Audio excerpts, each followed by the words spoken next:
তিন শ্রেণীর ব্যক্তির বিরুদ্ধে আল্লাহ বলেন আমি নিজেই কিয়ামতের দিন মামলা দায়ের করব। I will be against them in the day of judgment. Three categories of people I will be against them in the day of judgment. তিন শ্রেণীর লোক কিয়ামতের দিন তারা ছাড় পাবে না। আল্লাহ বলেন আমি নিজেই তাদের বিরুদ্ধে মামলা দায়ের করব। এর মধ্যে এক শ্রেণীর লোক হচ্ছে রাজুলুন ইস্তাআজারা জিরান ফাস্তাউফা মিনহু ওয়া লাম ইয়াতি আজরা। একজন শ্রমিক ভাড়া করে তার কাছ থেকে কাজ নিয়েছে কিন্তু তার পারিশ্রমিক আদায় করে নাই। এরকম আছে না নাই? দাপট দেখায় ইউনিভার্সিটির ক্যান্টিন গুলোতে।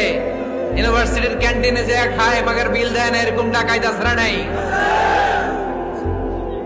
চায়ের দোকানে চা খায় আগে পরে দিমু, বিল দেয় না, আছে না নাই? দোকানে যে পণ্য কিনে বিল দেয় না, পরে দিমু, আছে না নাই? কিয়ামতের দিন আল্লাহ তোরে মাস্তানি ছুটাবে, চিল্লা এখন ঠিক কিনা?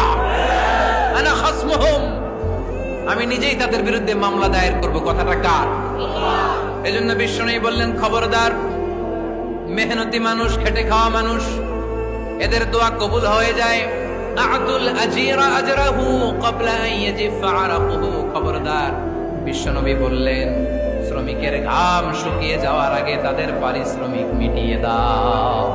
বিশ্বনবীর বিখ্যাত হাদিস, আতুল আজিরা আজরাহু ক্বাবলা আন ইয়াজিফা আরাকুহু।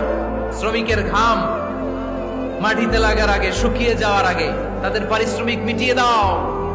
কেননা তারা যদি বদদোয়া করে তোমার জীবনকে জাহান্নাম বানিয়ে দিবে কে?